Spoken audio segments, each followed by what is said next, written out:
Good afternoon, everyone. This is Nicole Bahino with All Chicago. I just was doing an quick audio check, and thanks for joining. If you can hear me, your audio is working well.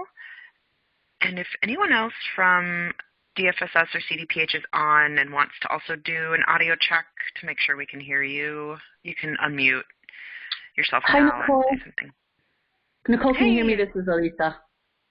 Hi, Lisa. I can hear you loud and clear. Yeah. I believe other DFSS folks will hop on, Maura and some others in a little bit. Okay, great. I see Carrie has logged in. She might not be on audio yet, but great. I'll look for the other ones and prompt them to say hi too, just to make sure we can hear them.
Good afternoon, everyone. We're going to get started in a few minutes, but I just wanted to hop on and say hi so that you can know if your audio is working.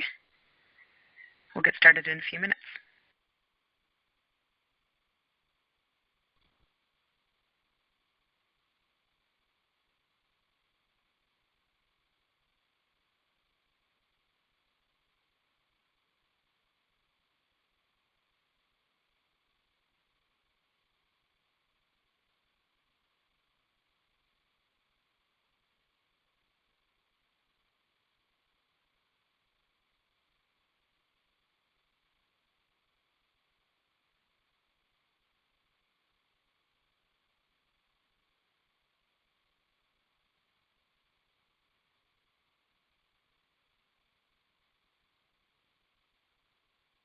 Hello?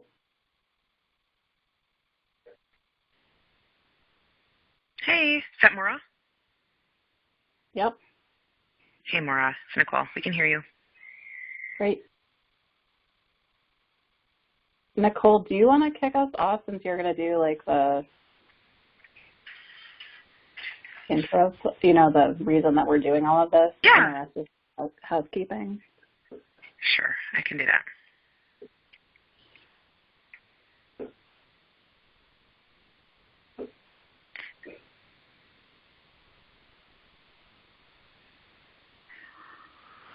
Maura, do you want to have people introduce themselves right before their parts or do intros at the beginning, those who are speaking? Oh, I don't have a preference. Okay, maybe just right before people speak, they can remind us who they are. Yeah, that sounds good.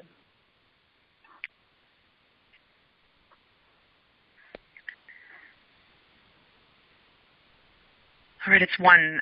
Thanks for joining, everyone. It looks like the attendees are still climbing pretty rapidly, and so we will just give everybody a minute to make sure they get connected by phone.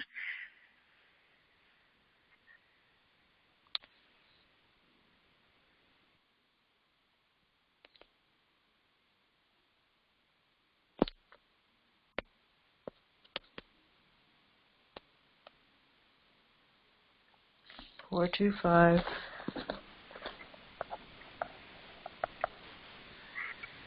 4, 3.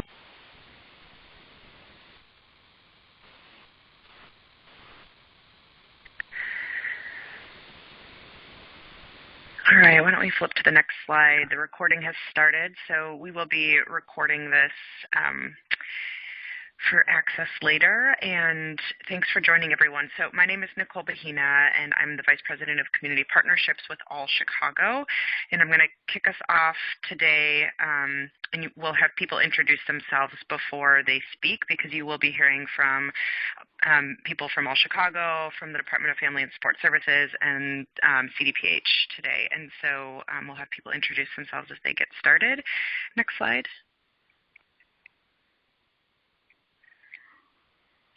So because we always have a high volume of participants on the call, we placed everybody on mute, and we may hear someone accidentally unmute themselves, and if that's the case, I'll just try to monitor that and put people on mute, but we appreciate everyone's patience as we work through any technological issues that we experience together today.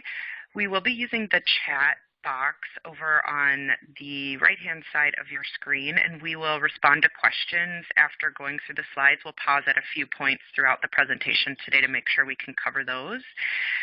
You can also use the chat box to notify us of any technical issues, and if you're having difficulty hearing us, try switching either using your computer audio or your phone, and you can do that by using the buttons down on the bottom of your screen.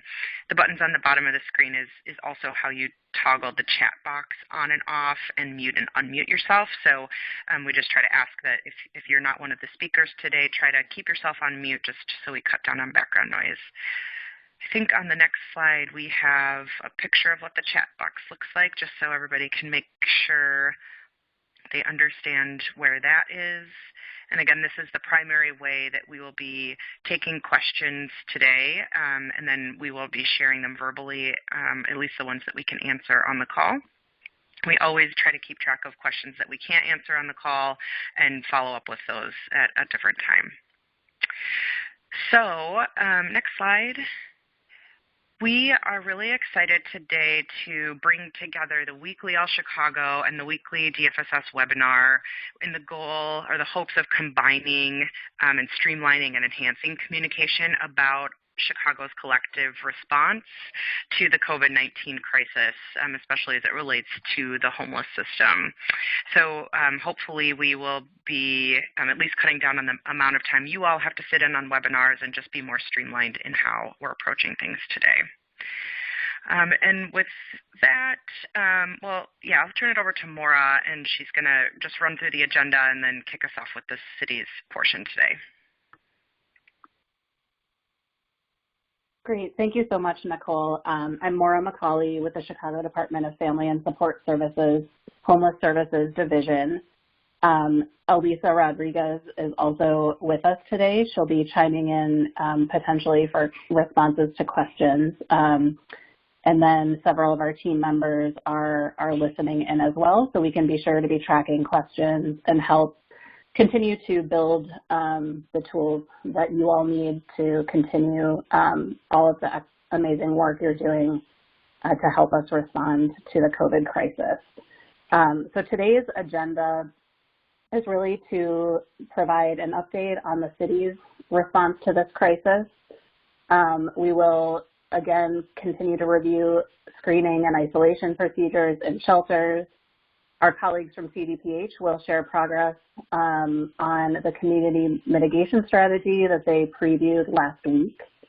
And a lot has been changing in the last week, I will just say. We're so glad to have All Chicago provide an update on HUD and what's happening with the COC's response to round this out. And again, we will continue to emphasize all of our shared commitments and talk about next steps. Please continue to generate your questions in the chat box, and that really helps us support real-time needs. We look to all of you who are working on the front lines to help highlight what's working and what's not working. And so we really appreciate all of the feedback that you continue to provide through this venue and all of the different ways that you're reaching out.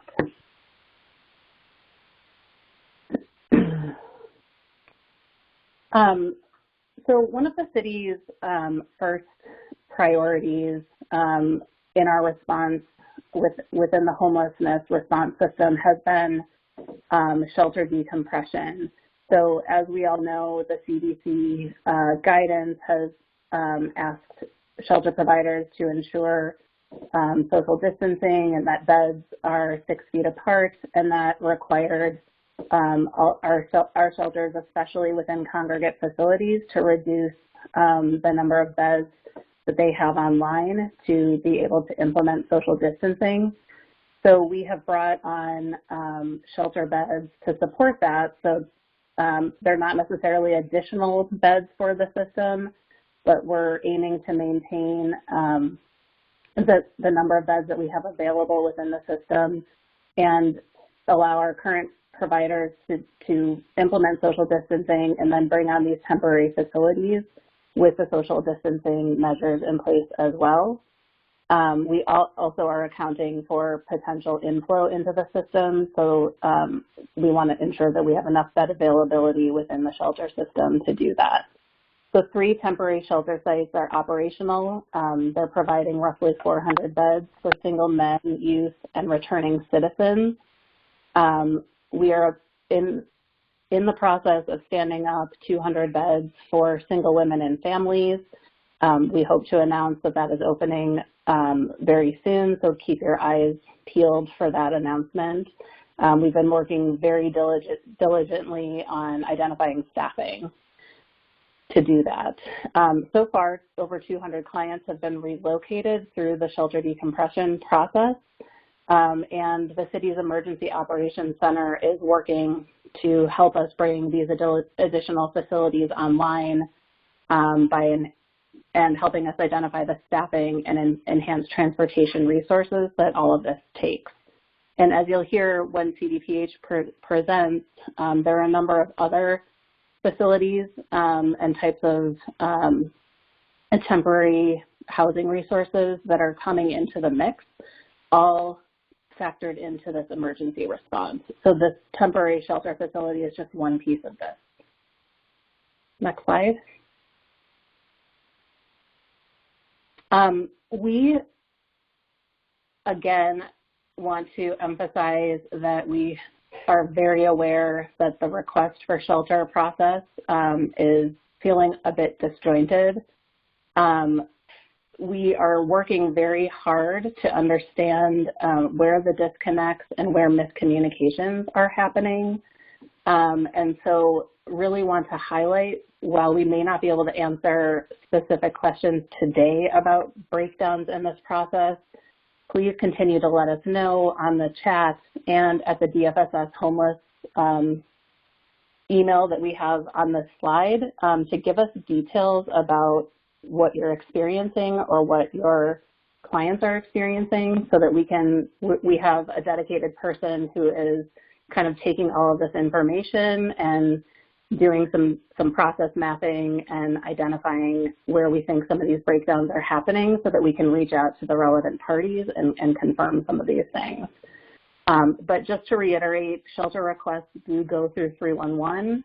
Call in 311, make a request for shelter, and Catholic Charities continues to coordinate transportation to shelter from any location in the city. As we've been talking about, hospital emergency rooms are no longer a place to go to request shelter if you're not a patient at the hospital. And police stations are a bit limited in that way as well during the COVID response.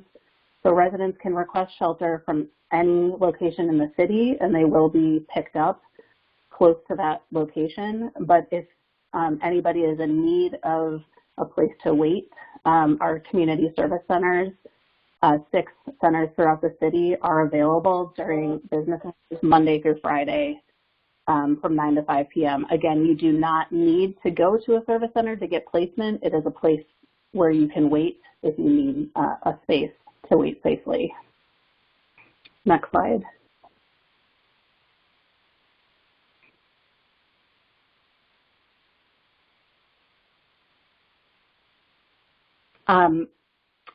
So there are some updates to the shelter referral process that our shelter providers may be seeing. If you haven't already, it may be coming down the pike pretty soon. But the city has contracted for supplemental transportation capacity with SCR Medical Transport. They are helping to supplement the Catholic Charities mobile outreach fleet for the duration of this COVID response. So you may, if you're a shelter provider, be aware that you may have a shelter placement dropped off by an SCR van or a Catholic Charities van. SCR will have a modified intake form that looks like what you see on the screen, so that you know this is a verified placement through the 311 process. It won't be exactly the same as the Catholic Charities form, but that will be the reassurance that you need that this is a vetted and approved shelter placement. I will be sending out an email right after this webinar with more details about SCR and the process that is in place for shelter referrals between Catholic Charities and SCR, because it is a little bit different, and it may look a little bit different than what you've been used to, and we want to make sure everyone and all of your staff are aware of the changes during this time. We are reminding shelters that we really need you to do intake 24/7 throughout every shift, especially during this crisis, because Catholic Charities is charged with placing clients and fulfilling shelter requests in real time, and we are very much monitoring the requests that are coming in, the placements that are being made, and really all points of the system. So everybody's assistance is really important to make sure that households who are in crisis access the beds that we have available in the system. Next slide.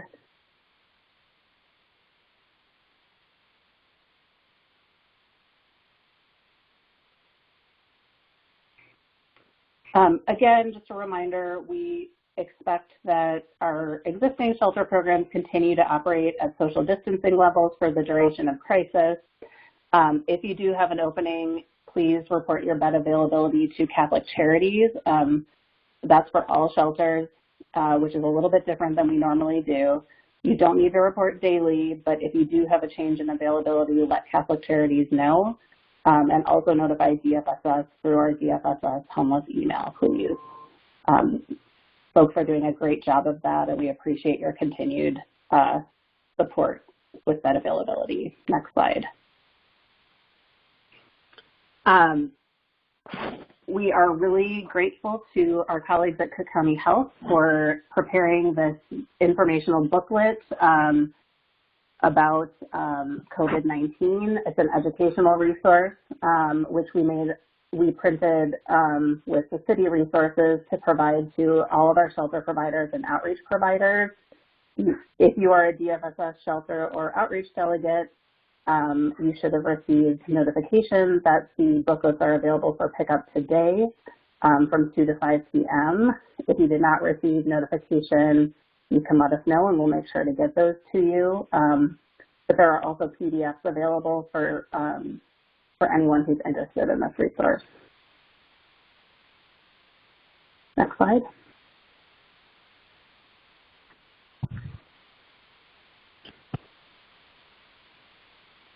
So moving on to the response for individuals who are experiencing unsheltered homelessness, the DFSS HOP team and outreach providers are continuing to canvass the city.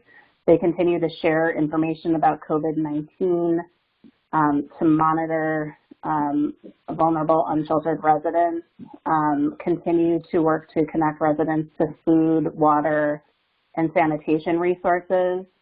On Monday, the city installed porta potties at the larger encampment sites at the same locations where hand washing stations were previously installed. We are continuing to ask our outreach providers to use the CDPH screener to assess for symptoms and triage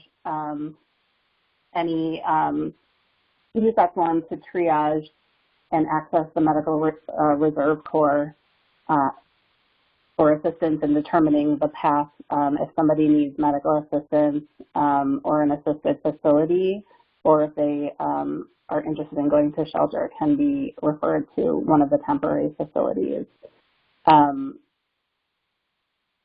We are also working, we are connecting with the feeding line of work at the city's Emergency Operations Center to do some more targeted work to identify resources to bring food resources to individuals who are in unsheltered situations, as we are aware that as the stay-at-home order is in place, many of the kind Good Samaritans who provide food donations at encampments are no longer doing that, or at a very reduced rate doing that. So that is something that is on the horizon.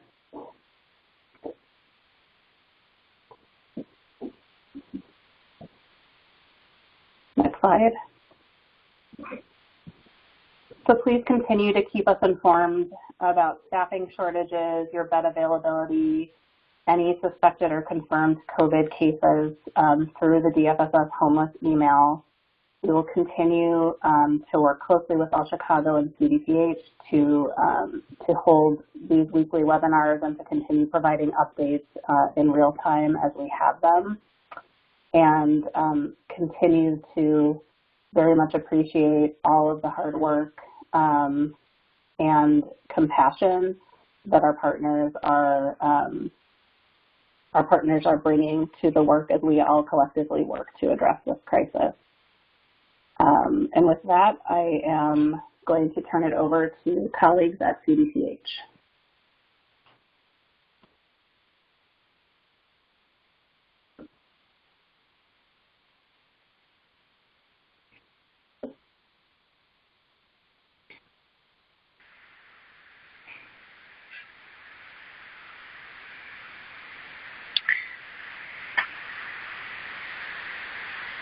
Maura, do you know who is supposed to speak? I can try to find them in the chat box and make sure they're unmuted. It's Megan. Okay, Megan. let me find her.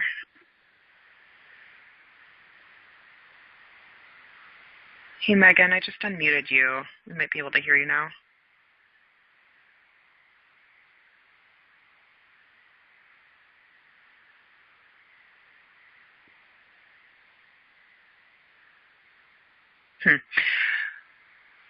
Okay, why don't we, oh, she can't unmute. I called in. Okay, let's give us 1 second while we try to help bring her online here.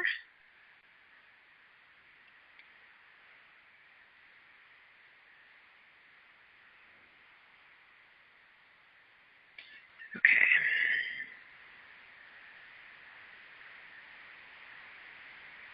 Okay, here you go. Megan, I think, can we... Now? Yeah, great, thanks. Hooray, thanks for the patience on that one and the quick assist. So hello everyone, this is Megan Cunningham, Managing Deputy Commissioner from the Chicago Department of Public Health. I'm joined on the call by a couple of my colleagues, Dr. Wilnese Jasmine, our Medical Director for Behavioral Health, as well as Todd Fraley, Senior Policy Analyst. And I'll invite them to jump in throughout. So Nicole, if we need to do anything to make sure that they're unmuted as well, we'll just be ready. So thank you again for all of the work since we spoke last week. I know that as we look at the data around our current status with the COVID-19 response, that as of yesterday there were 6,619 cases of COVID and 196 deaths among Chicago residents. And that is an increase of 520 cases and 19 deaths since the 8th.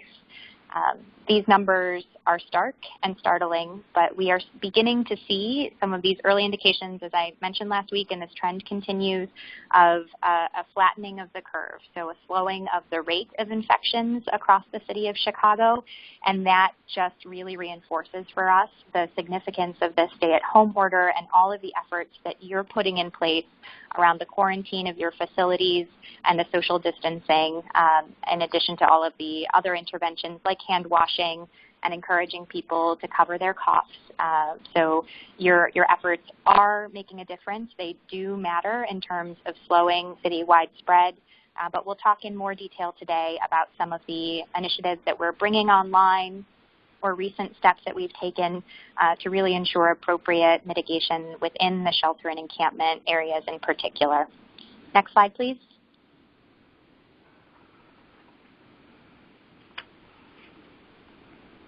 So we talked last week about our broad community mitigation goal, which is to prevent the transmission of COVID-19 within congregate settings. And of course, our North Star is always to provide compassionate care for people who are experiencing homelessness. Next slide. At a high level, that strategy takes three primary forms. There's a prevention element to this, an identification of confirmed cases and their close contacts through screening and investigation, and then the response, which is about providing quarantine and isolation housing options for people who are either confirmed to have COVID or who are suspected based on symptoms. Next slide. We went through this in some detail last week, so I won't belabor any of the specific strategies, but I did just want to give you some notable updates around, at a high level, the work that we've been doing together to prevent the spread of COVID in your settings. So the general guidance and screening tools that we have made widely available, the efforts around decompressing shelters to create social distancing. As of last week, we were really very pleased to be able to offer a supply of PPE to our shelter partners and to our encampments, and we are continuing to work with you all to ensure that you have the face coverings that you need, particularly in light of the more recent guidance around the importance of that sort of PPE. And then this week, we did work very hard on actually establishing supportive housing for people at high risk of hospitalization. We're showing this as red on the slide, but actually, as of very recently, this has now been turned green. So through a partnership with Lawndale Christian, we have been able to secure housing for people who are at high risk.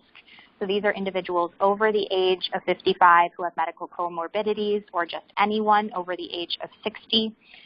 These are the individuals who we know, if they were to contract COVID, would be most likely to require hospitalization.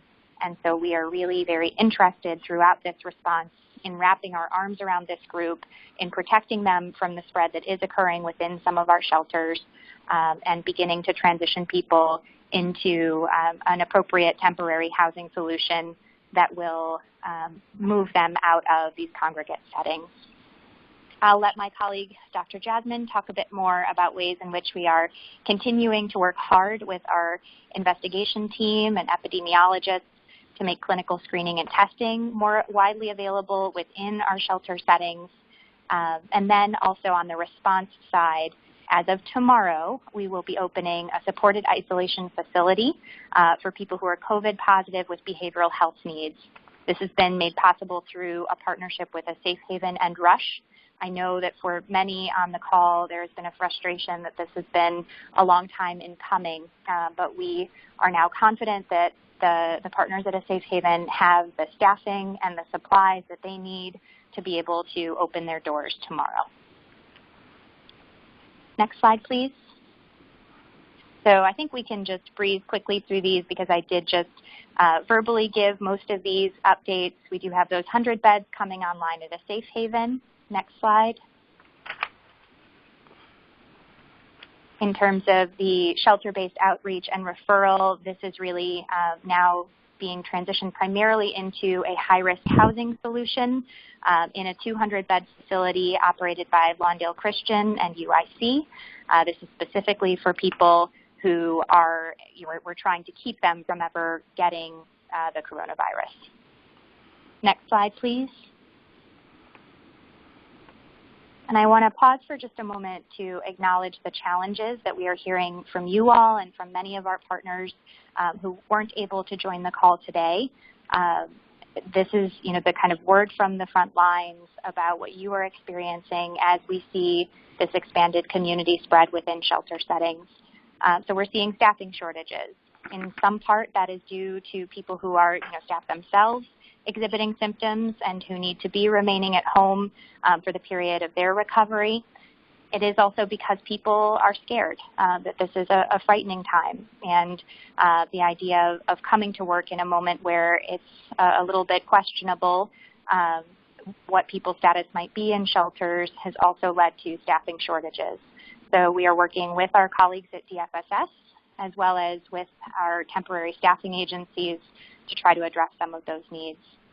We've also recognized that you all are not, in many cases, clinical providers, and so being asked to do things like screenings or interpreting public health guidance and thinking about the best way to support isolation in place is really very challenging. And so our commitment to you and what we've really tried to catalyze in the last couple of days is not just relying on the telephonic medical reserve corps elements of support, but really looking to bring medical staff into your facilities on a more regular basis in a more longitudinal way so that you can draw upon them as a resource to help you manage this response. So we're looking within our federally qualified health system community. We're trying to do some geographical matchmaking. Those of you who already have partnerships with FQHCs, we will be working with them to strengthen the degree of support that they are able to provide. And for those who do not have those kinds of relationships today, we'll be working to build those new bridges. We understand the urgency of this need, and so this is a top priority for us in the days immediately ahead. We know that there have been, in the last week, outbreaks reported in congregate settings. A number of you all have been doing the right thing and sharing through our reporting tools when you have 2 or more cases, which we would identify as a cluster, and our investigations team have been doing those deep responses and really working with shelter partners on the appropriate ways in which they can prevent further transmission. I'll let Dr. Jasmine speak more to that in a moment. And I do want to, at every point in this, acknowledge that what COVID and other public health emergencies do is expose existing gaps in our social safety net. The best prevention that we could imagine and the way in which we would avoid this kind of an emergency response is by making it easier for people to access appropriate and supported housing.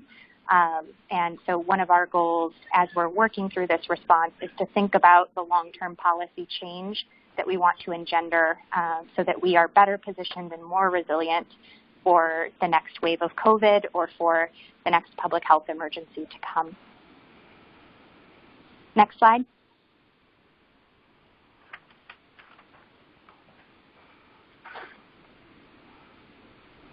Okay, hello. Are you able to hear me?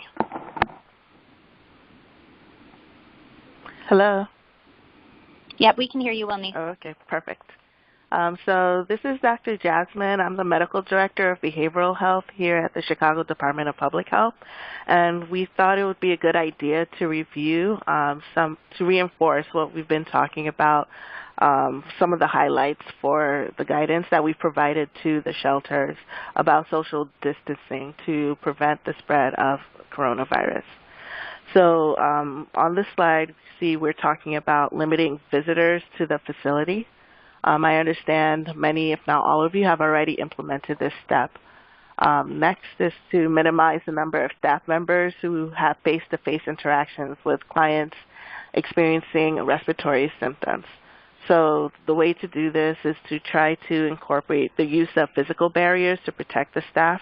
And if possible, one thing you could do is install a sneeze guard at the check-in desk.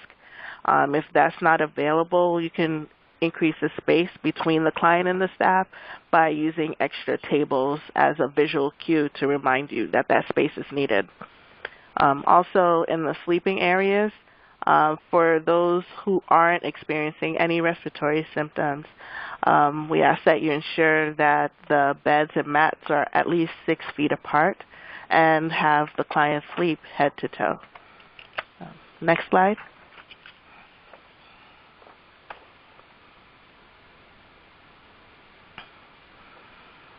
And then at meal times, when the staff is giving the food to the clients, ensure that it's only the staff that's handling the food rather than have the clients serve themselves. This will limit the number of times the utensils are touched. And if feasible, to stagger the meals to reduce crowding or staggering the schedule for the use of kitchen. In the bathrooms, we ask if it's feasible to stagger the schedule for when people use the bathroom to reduce the number of people using the facilities at the same time. Encourage the staff and clients to disinfect the bathroom surfaces after use. And then, if feasible, designate a bathroom, one specific bathroom for ill persons. And they all will be using that bathroom, of course, cleaning after themselves and disinfecting it. But we don't want to expose those who are ill to those who are healthy. In the common spaces, we ask that you create a schedule for using these spaces. You could also place visual cues such as pieces of tape on the floor to remind people to stay at a minimum of 6 feet apart from each other. Next slide.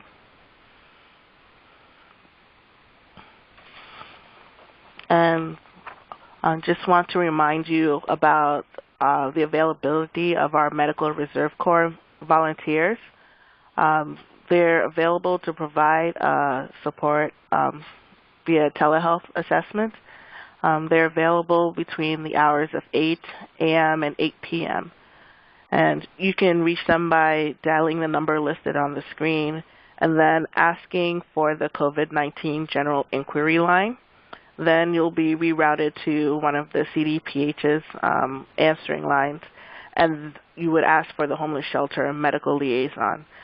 You'd provide your information, and then the liaison will call you back, return your call. And I just want to remind everyone again that it's only the shelter staff who should be using this line and not clients directly. Next slide. And I reviewed this last week, but for those who weren't able to make it to last week's session, on April 3rd, we released some new guidance on the use of PPE. And some of the recommendations include using for all the staff working in the homeless shelters for everyone to be using masks. The masking is not a substitute for other mitigation efforts, including distancing, social distancing, and hand hygiene. And there are different ways that you can extend the life of the mask. I've included some pictures here to show the proper way to store your mask when you remove it. It's always important to perform hand hygiene before removing the mask and after you're finished completing removing it. All of this is available on the website listed in the second line, chicagohon.org, and then search for the title, Face Masks and Important Conservation Practices and Enhanced Environmental Disinfection in Congregate Living Facilities. Thank you.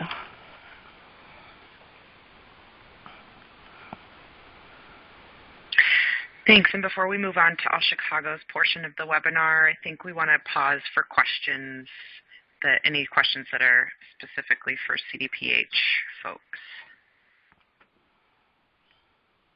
Maura, is someone from your team able to read those off?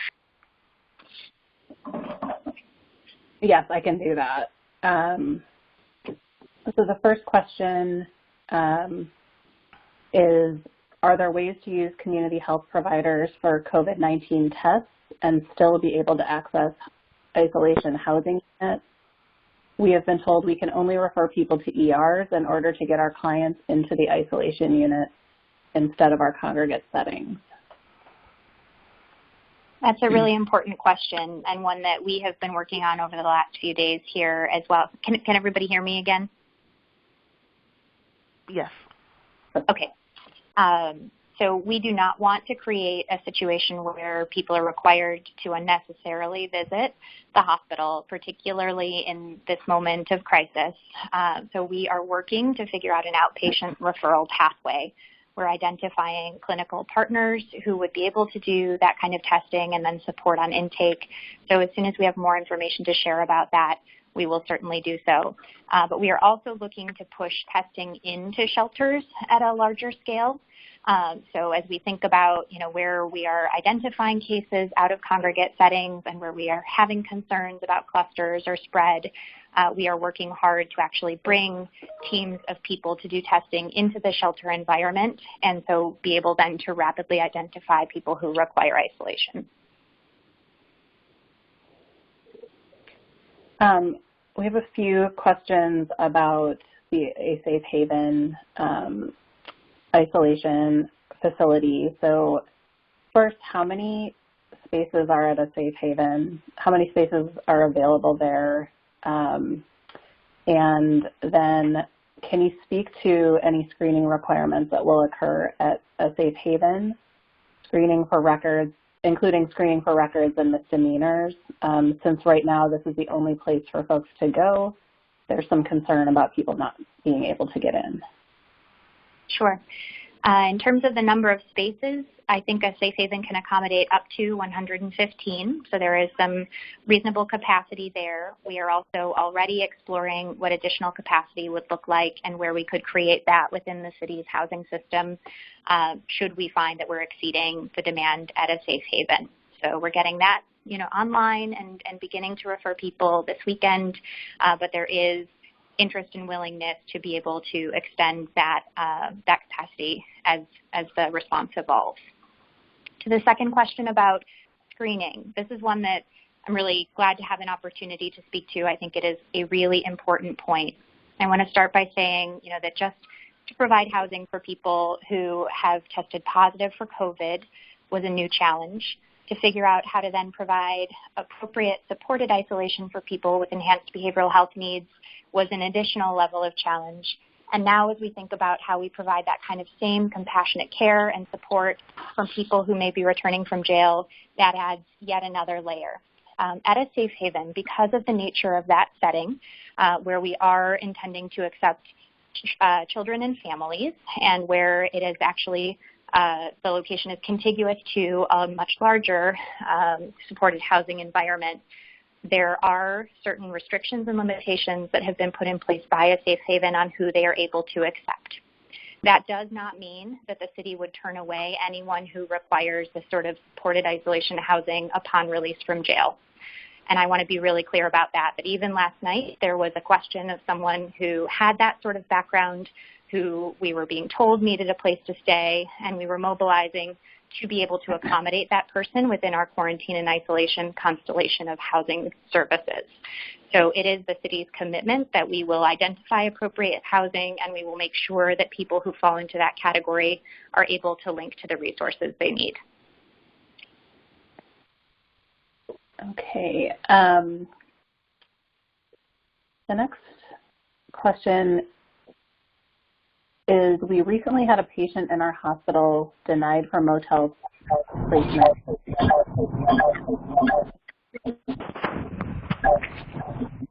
Some feedback I'm getting. I don't know if others are. If you can mute yourself, that would be great. So a hospital is reporting that they had a patient that was denied for motel placement assistance due to mental health and substance use issues. Would she be an appropriate referral for this new Rush A Safe Haven collaboration? And if so, how would a new referral need to be placed? I think you spoke to that a little bit already. Yep. So individuals with severe mental illness and substance use disorder can be appropriately accommodated within a safe haven. If this was a referral that was already made through our intake process and is being held for placement, we will be making those placements and those connections very quickly here now when a safe haven comes online. If there are questions about the status of that intake, people can reach out to me, and we will make sure that we are getting that person routed as necessary. Great. And there's another question about, there's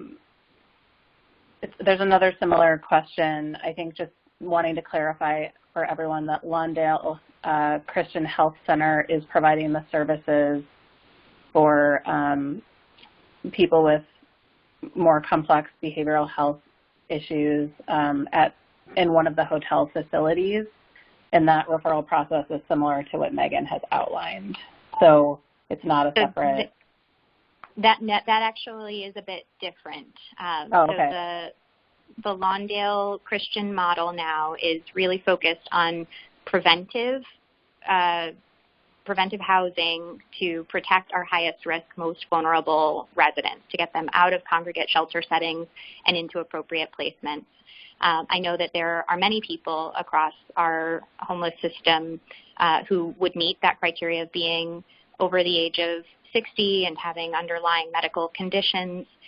We are trying to prioritize from within shelters, looking at first those shelters where we are seeing active evidence of community transmission and where we are seeing large congregate settings where that transmission could occur most rapidly. So we're kind of working through a list of shelters, and we'll be reaching out to you all when we get to kind of that point in the response that we are reaching your shelter population.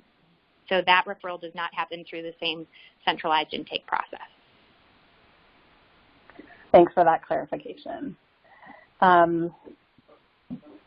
Let's see. Dr. Jasmine, this looks like a question for you. Can CDPH please provide guidance for shelters and housing providers about when it is safe for someone to come back into the facility after recovering from COVID-19? Oh, okay. Yes. So usually someone can enter the shelter, re-enter the shelter system again after 7 days after someone's been diagnosed with COVID-19, and those final 3 days were fever-free without the use of any fever-reducing medication. The main point is that the final 3 days would have to be fever-free. So let's say on day 9 someone spiked a fever, then they would still need to wait 3 days from the last fever until they're able to re-enter the shelter system. Thank you. Mm-hmm. And I do want to just emphasize that point, that once a person has gone through that appropriate isolation period, as Dr. Jasmine describes it, they are no longer at risk of spreading COVID. And so the process that we will use to discharge these individuals from isolation will be to work through 311 and Catholic Charities to get people returned either to their shelter of origin or to whatever that right next placement might be. but it's really important for all of you as shelter operators to know that we are only discharging when we are confident that it is safe for people to return to a general shelter population. And so we're going to ask you to really work with us to receive those individuals as we need to then on the back end so that they can come back to their longer-term home. Thank you. Megan, are you able to speak to any plans or strategy around including unsheltered homeless individuals in the supported housing model that you've talked about?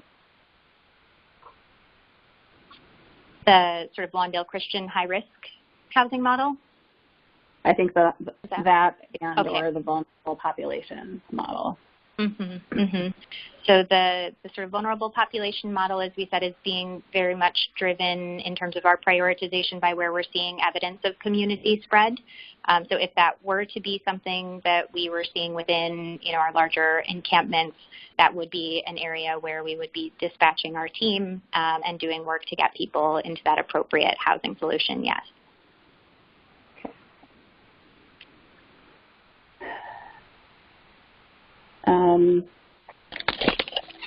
Just checking with the team, it seems like these are all of the questions related to CDPH.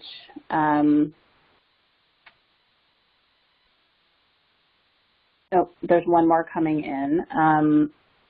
Previous guidance was that a location that had a positive test should shut down for cleaning for 2 days. Since it takes longer than that to get test results, what guidance do you have for locations that have a positive test reported from, say, 3, 4, or 5 days ago? So in general, you should clean the surfaces with products that are approved from the CDC website. The two most common products that are readily available would be bleach or an alcohol-based product that's 70% alcohol. So you wipe down the commonly touched surfaces.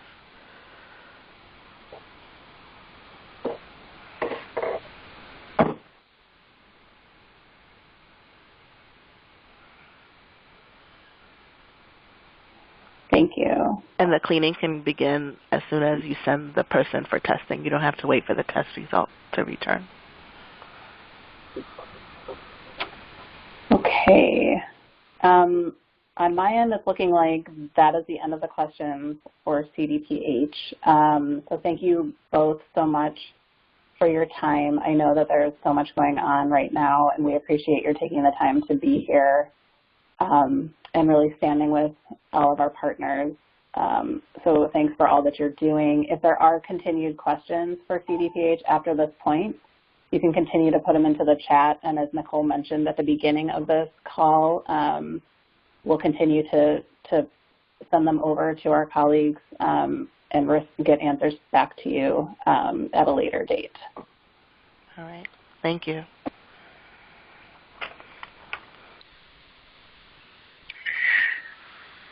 Great. So hi, everyone. Again, it's Nicole Bahina speaking. I'm going to just go through a few slides that talk about some of the other things that are going on within the continuum of care and All Chicago's role in helping support those, and then we can make sure to save more time at the end for additional questions. So All Chicago has really been focused on promoting cross-provider communication, helping maximize and identify new financial resources for agencies that are responding to COVID-19, and then distilling and creating guidance for the homeless system. Most recently, we've started turning toward how to mobilize the action agenda across the continuum of care to support expedited placements into housing. So we're going to focus a little bit on that today and just share some of what is on the horizon, and then more will be coming at the COC board meeting on Wednesday and beyond as well. Next slide. So For those of you who are a little less familiar with the action agenda than others, I just want to remind you that the Continuum of Care is a membership organization that's comprised of all of you. It's over 100 organizations and individuals who work to prevent and end homelessness in Chicago, and the COC is the body that strategizes and plans a coordinated, comprehensive approach to how we all provide housing and services for people experiencing homelessness. The Chicago Continuum of Care has organized its work into 12 different lines that are shown on the screen here, and all Chicago and the Chicago Department of Family and Support Services are the entities that help drive the work forward and support all of the lines of action. Each line of action has project managers and groups of people that make up the decisions that happen within each line of work, and we can put in a link, Jennifer, if you wouldn't mind finding from our website the link to where people can find out more about the action agenda. Just in case people are unfamiliar, we encourage you to go there and read more about each of the lines of work. Next slide. So a couple of updates about the two lines of work that are probably moving and shaking the most these days as a result of the COVID crisis. The system funding line of action is pulling people together to look at what is available in the stimulus funding to make sure that it gets allocated, as much of it as possible, to support the homeless system, and also starting to look at how do we maximize our existing funding. Are there unspent funds somewhere? How do we make sure that we have a systemic and strategic approach to all of the types of resources that are coming to the system right now? If anybody is interested in learning more about that work, we can put a link in the chat box to where you can read more about that specific line of work and who to contact to join any of those meetings. The other line of work that just had a meeting this week, but we'll continue to meet and look at our units and what it will take to end homelessness in Chicago, is the Pipeline Expansion Group. This group's responsible for establishing what are the long-term needs for ending homelessness in terms of the number of units of each type, and they're also really looking at how do we start to calculate what additional needs are going to be related to the both short-term and long-term effects of COVID-19. So again, the Pipeline Expansion Group is one line of action, and we can put a link to the chat box in there about how to join that group or read more about it as well. So the other lines of work are still active, and some more than others, and we're going to work hard to try to get an action agenda update out to the community as soon as it's available and relevant, and we can turn our attention to that. But I did want to make sure we at least updated you on those two items today. Next slide. So I mentioned before that one of the new areas that we're focusing on is helping ensure there are pathways to indoor options and permanent housing for Chicago's people who are experiencing homelessness. So we are embarking as all Chicago staff on helping coordinate a large effort to support expedited placements into housing. And what we're doing, some of the pieces we've already got in place moving for this is the waiver guidance, and I'll talk a little bit more about what waivers look like. But HUD's waiver allows relaxation of documentation requirements for disability and FMR limitations, just anything that can help people be able to move into housing more quickly. So we're encouraging everybody to take advantage of those.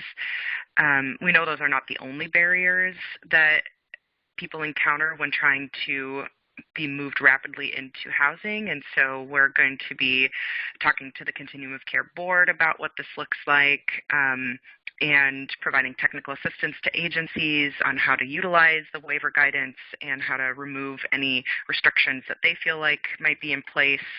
And then we're also doing a large effort, system-wide effort to do landlord engagement. More information will be coming on that soon, but just know that it is something that we're working on. We've had a person in place who's been doing this for at least a year now, and so we're really looking to kind of push a lot of that work forward so that when there is a match that can be made and somebody can move into supportive housing or rapid rehousing, that we have a landlord as much as possible sort of ready to accept that match as quickly as we can. Next slide. Okay, so today typically we try to bring people in to talk about these updates, but today we really wanted to focus on some of the housing-related updates like I mentioned before. So if we can go to the next slide. I just want to do a quick update about the HUD waiver webinar that we had, and if you missed it, I would encourage you to visit our online portal to review that webinar. The webinar went through all the different types of waiver options, and you can also access the slides. There's a sample emergency record-keeping template. There's notifications instructions and template, and a sample notification letter. So it's kind of a little toolkit, everything that your agency will need if you get Chicago Continuum of Care funding to go ahead and apply and then be able to take advantage of these waivers.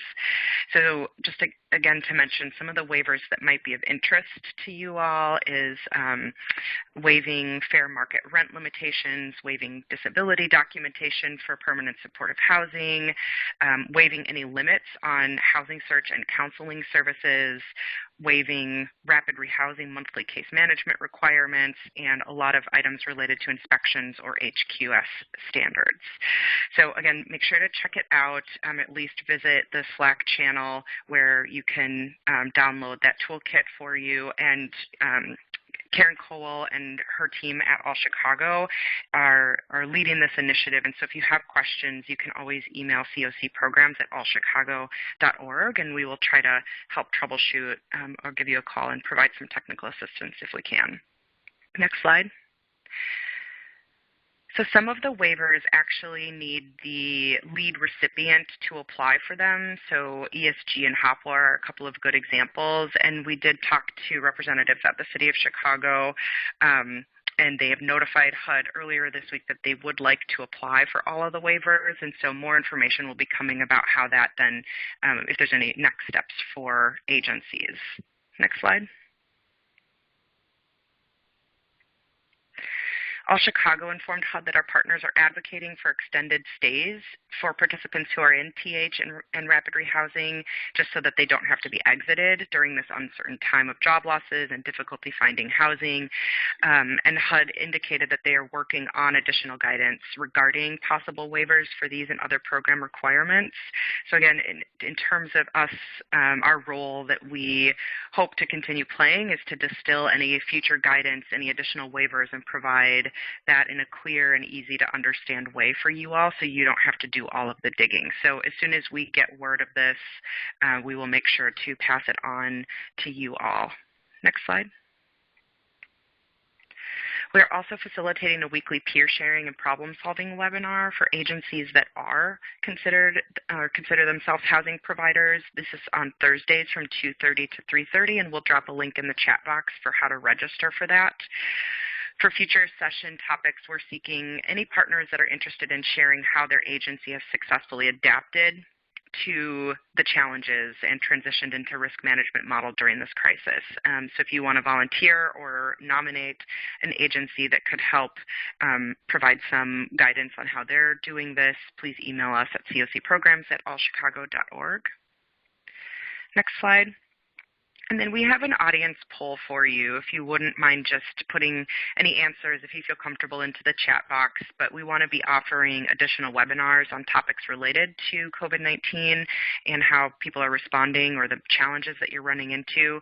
So if you have any ideas, please just place them in the chat, and we will take them back and figure out what we can do to help you obtain some of those answers.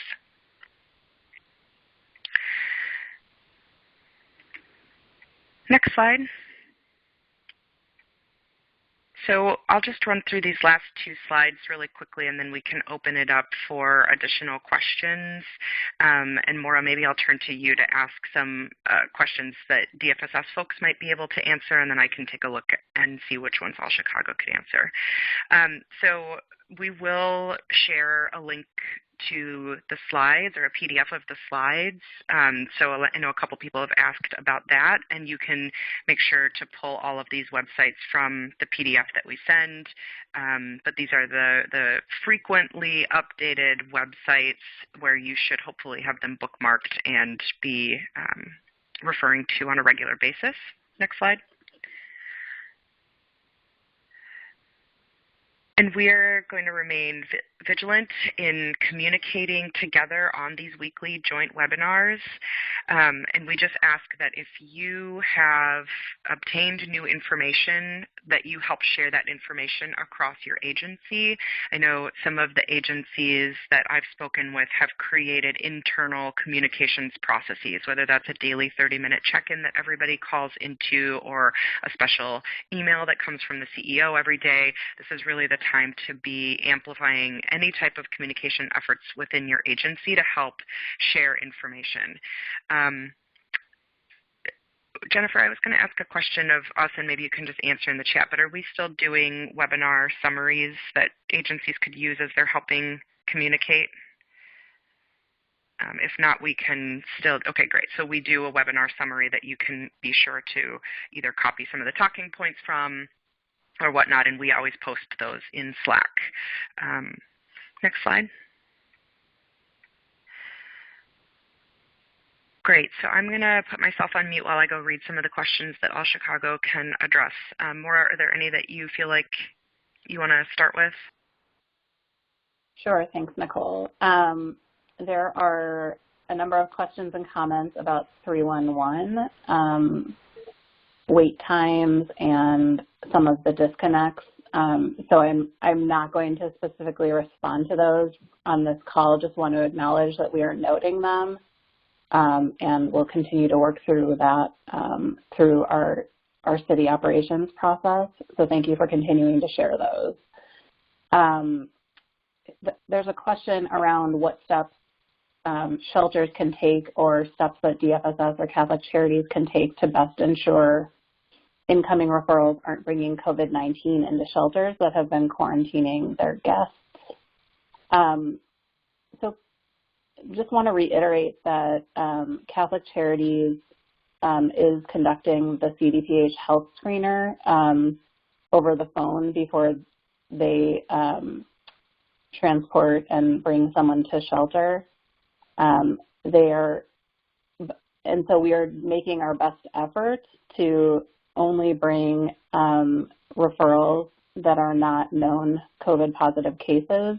As we've talked about, as CDPH talked about earlier in the webinar, there are other paths for those patients who are known COVID positive. Because the community spread continues to rise, we need all parts of the system to be vigilant in continuing to do those screeners. So although Catholic Charities does the screener and does have access to the MCR hotline, if there's a concerning screen, we are still asking shelters to continue the intake protocol of screening, completing the screener before entry as well, and then daily again, utilizing MCR for guidance. And then if you're not able to, if there's a concern, to make sure that you are isolating the client in a separate space until you're able to connect with MCR, CDPH, or other healthcare assistants to find an appropriate place for that resident. And Dr. Jasmine, I don't know if you have anything to add to that, if you're still on.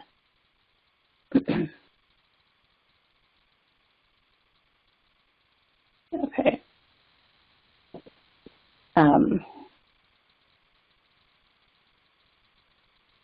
Then there's a question about SCR.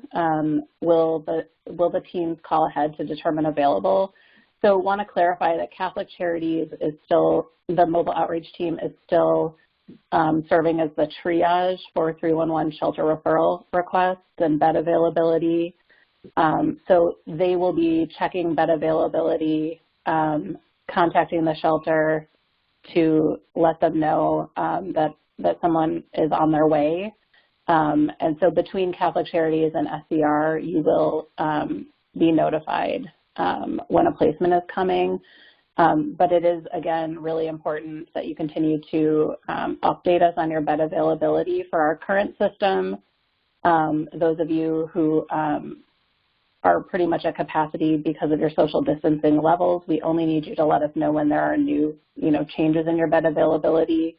for our temporary shelter facilities, we have more of a daily update process, and because that's where most of the availability will be, Catholic Charities will be checking in pretty regularly about your availability.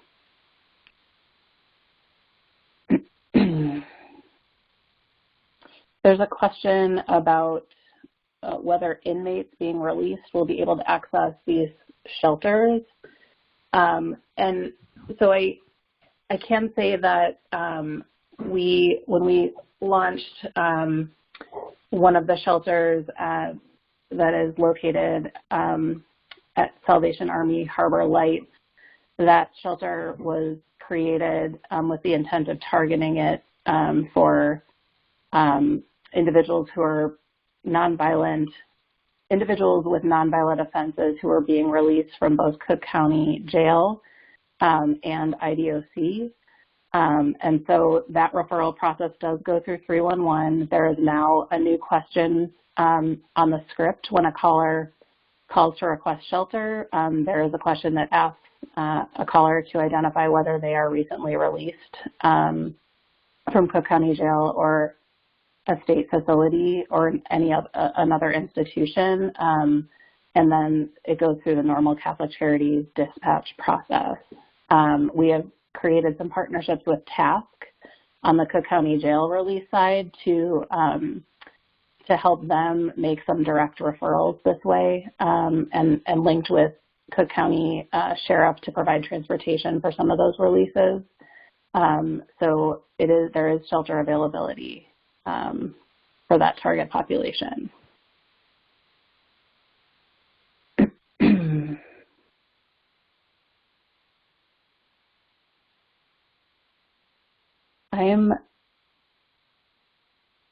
There's another question around whether DFSS foresees additional funding to existing contracts to help allay COVID-19 expenses. Oh, and it looks like Nicole's going to answer that one. Yeah, we are definitely working with the system funding line of action within the action agenda to keep tabs on all of the stimulus funding that is coming in round one and likely to come in round two as well. And so because All Chicago has some data that we can look at and working with other partners that are involved in that line of action, we're trying to sort of better understand how to make sure that money gets allocated to the right places. So it's not really an exact answer, but something that we're working on. And for DFSS contracts, you will hear more about that shortly. So we are aware of extra expenses, and we are working to make sure that that there are resources to support that.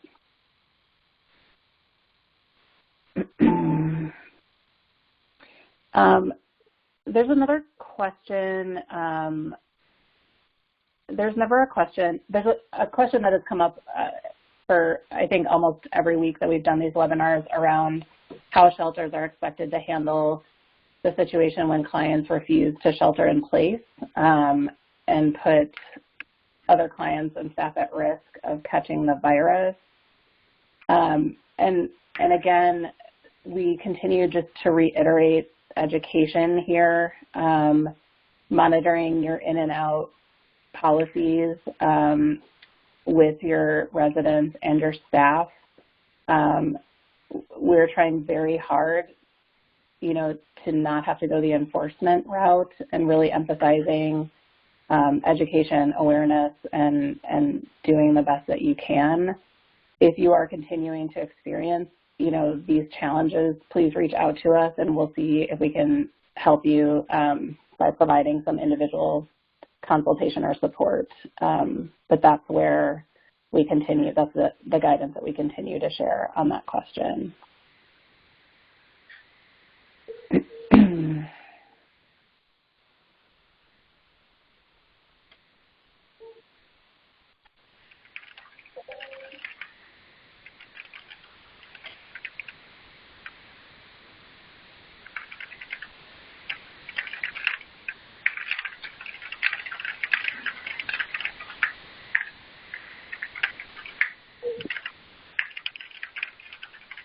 Nicole, I'm not seeing any more DFSS specific questions.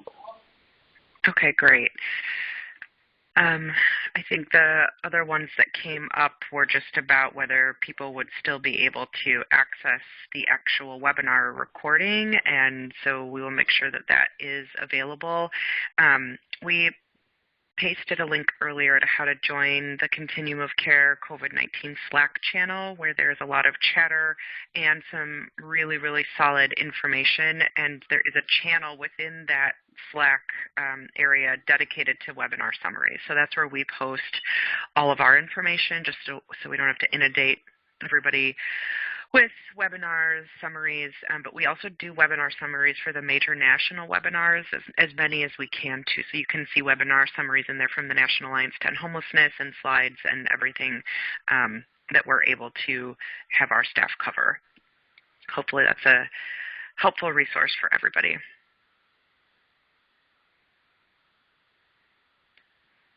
Great. So any questions that we either missed or couldn't answer, we'll do our best to try to gather those and either provide answers through the Slack channel or bring them back up on future webinars. Maura, is there anything else? If not, we can adjourn. Okay, great. Well, thank you all so much. We can leave the chat box open for a few minutes just in case someone is sort of like in the middle of typing something, so we capture that. And we look forward to seeing you next week at the same time, same link, and talk to you then. Thanks, everyone.